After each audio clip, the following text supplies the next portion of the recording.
जय हिंद दोस्तों, मैं सेबी पंजीकृत सलाहकार नहीं हूं। यह वीडियो केवल शैक्षिक और सूचनात्मक उद्देश्य के लिए बनाई गई है। प्लीज चैनल सब्सक्राइब कर लीजिएगा भाई। Coal India Tata Motor passenger vehicle JLR का जो है सेल्स नंबर आया है। लेंस कार्ड में खबरें निकल के सामने आ रही हैं। बोनस और स्प्लिट बायबैक अनाउंस हुआ है, सब कुछ देखेंगे। ठीक है, सबसे पहले कोल इंडिया के बारे में ही बात कर रहे थे। कोल इंडिया को भी कल लगभग 2800 करोड़ रुपए का ऑर्डर मिला था। वीडियो बनाया था, डिटेल में जाके उसको आप लोग चेक कर लीजिएगा। अभी की बात करेंगे तो 440 रुपए के आसपास करेंट प्राइस कोल इंडिया का ट्रेड करता हुआ दिख रहा है। इसका भी वही कोल प्रोडक्शन का नंबर ही आया है। पावर सेक्टर बिजली घरों में कोयला का ज़्यादा जो है आपूर्ति कंपनी ने किया है।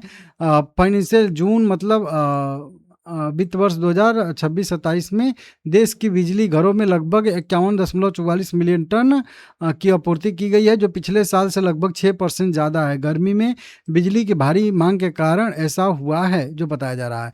पहली तिमाही में जो अप्रैल से जून तक में लगभग 154 एमटी कोयला भेजा गया, जो पिछले साल के मुकाबले लगभग 2% ज़्यादा है।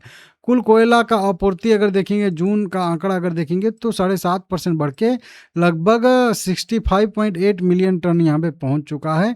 और Q1 की बात करेंगे तो लगभग 197 मिलियन टन जो है कोयले की आपूर्ति हुई है, जो पिछले साल के मुकाबले 3.5% की बढ़त हम लोगों को दिखाता है।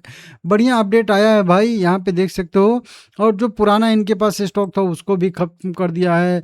और उद्योग को भी यहाँ पे मतलब दूसरे उद्योग को भी फायदा हुआ है, क्योंकि स्टील सीमेंट जैसे फैक्ट्रियों में जब कोयला गया है तो अच्छा सा वहाँ पे काम हुआ है, बिजली की जो है खपत हुई है इस तरीके से। ठीक है ना। वहीं लॉजिस्टिक और लक्ष्य में भी देखेंगे तो 28% सप्लाई की ज़रूरत है, और जिसे तेज़ी से जो है पूरा किया जाएगा, इस तरीके से बताया जा रहा है। ठीक है ना। अडानी एंटरप्राइजेज में खबरें निकल के सामने आ रही हैं। 3,178 रुपये करेंट प्राइस ट्रेड करता हुआ दिख रहा है। यह कंपनी एक जॉइंट वेंचर बनाने वाली है। 50-50% का जॉइंट वेंचर रहेगा। अडानी एंटरप्राइजेज अबू धाबी की IHC ग्रुप के साथ की एक कंपनी है, मतलब IRH इंटरनेशनल रिसोर्सेज होल्डिंग के साथ मिलकर एक जॉइंट वेंचर बनाने वाली है। दोनों जो है कंपनियां उड़ीसा सरकार के साथ मिलकर एक MOU समझौता साइन किया है। इसमें कुल लगभग प्रोजेक्ट की लागत 11.5 बिलियन अमेरिकी डॉलर, जो लगभग 1 लाख करोड़ रुपए के आसपास की यहाँ पे बताई जा रही है। ठीक है ना। ये उड़ीसा का अब तक का सबसे बड़ा जो है प्रत्यक्ष विदेशी FDI प्रस्ताव रहने वाला है, तो बढ़िया है। पहले चरण में 66,000 करोड़, दूसरे चरण में 44,000 करोड़ रुपया यहाँ पे निवेश होने वाला है, तो ये बढ़िया से एक ऑर्डर है।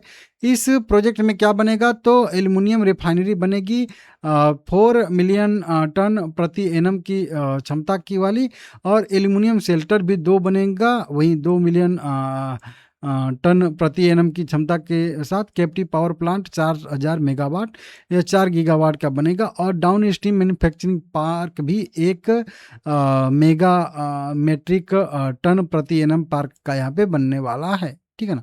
इस तरीके किसको फायदा होगा तो लगभग 53,500 लोगों को नौकरियां मिलेंगी, और कंस्ट्रक्शन के दौरान भी लगभग 18,500 लोगों को यहाँ पे नौकरियां मिलेंगी, मतलब रोजगार पैदा होंगे। भारत का नाम दुनिया में एल्युमिनियम सप्लाई चेन में सबसे ऊपर यहाँ पे आ जाएगा, तो ये बढ़िया अपडेट निकल के सामने है।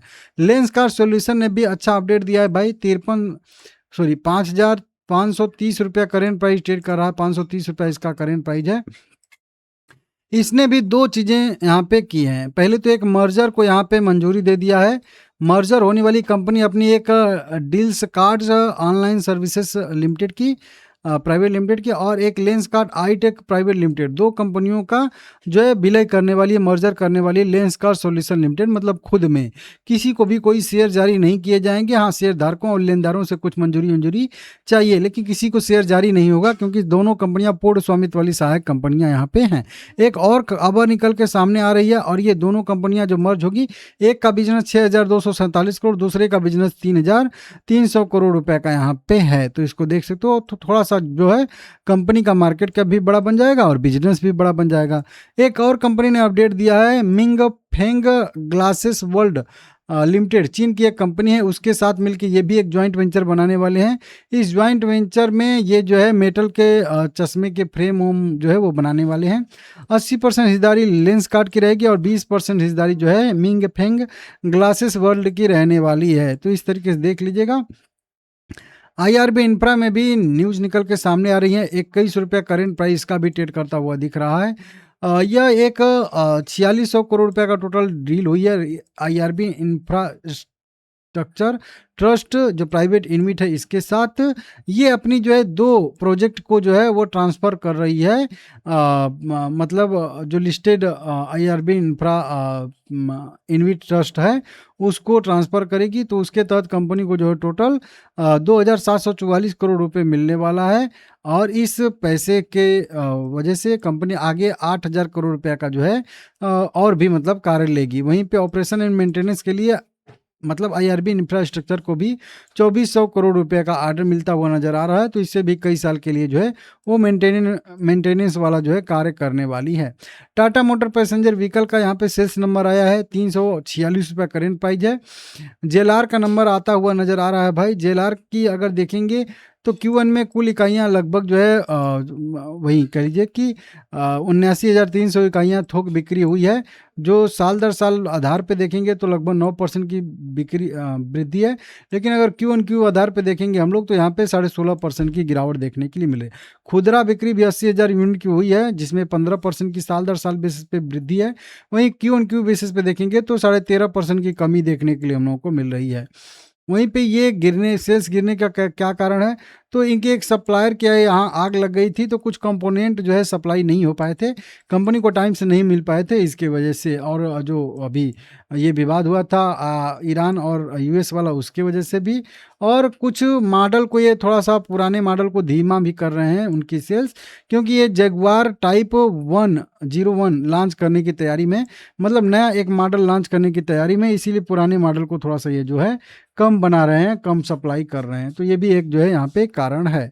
ठीक है ना। अच्छी बात है कि जो इनकी सबसे महंगी और प्रीमियम बाइक हैं जिस पे ज़्यादा मार्जिन होता है, उनमें 80% यहाँ पे बढ़ के जो है हो चुका है उनका टोटल सेल्स वॉल्यूम, जबकि पहले 77% ही हुआ करता था। वहीं पे Hindustan insulator and industry limited की बात करेंगे, 1272 रुपये करेंट प्राइस इसका भी ट्रेड करता हुआ दिख रहा है। कंपनी ने 2:1 के रेशियो में बोनस घोषित किया है, हर एक शेयर के बदले में 2 शेयर एक्स्ट्रा मिल जाएगा, टोटल 3 शेयर हो जाएगा। कंपनी ने रिकॉर्ड डेट अपना 10 जुलाई 2026 तय किया है। 9 जुलाई खरीदारी करने का लास्ट डेट रहेगा, छुट्टी रहेगा तो उसके एक दिन पहले आ जाएगा, आप लोग ध्यान दीजिएगा। ठीक है। अलॉटमेंट 13 जुलाई को हो जाएगा, फिर 14 जुलाई को लिस्टिंग हो जाएगी। ठीक है। एक और कंपनी जिसका नाम है ऑर्बिट एक्सपोर्ट लिमिटेड, 224 रुपये करेंट प्राइस ट्रेड कर रहा है। छोटी कंपनी है, 500-600 करोड़ की मार्केट कैप वाली, लेकिन कंपनी ने बायबैक का यहाँ पे अपडेट दिया है। बायबैक यह कंपनी करने वाली है अपने शेयर को। 7 जुलाई को इसकी जो है मीटिंग तय की गई है। कंपनी के पास फंड बहुत बढ़िया है, तो इसमें भी अच्छा खासा साइज जा सकता है, और अगर अच्छा खासा प्रीमियम भी आया इसके करेंट प्राइस पे तो शेयर में अच्छा खासा मोमेंटम हो भी आ जाएगा और बढ़िया बायबैक भी आ सकता है, एक ऐसी संभावना है। और इसमें पब्लिक 33% है और बाकी बचे जो हैं वो प्रमोटर हैं लगभग 66% के आसपास। अगर प्रमोटर भाग नहीं लेंगे तो और जो है जुगाड़ धर लेगा रिटेल इन्वेस्टर का। लाइक करिएगा, चैनल को सब्सक्राइब करिएगा सभी लोग।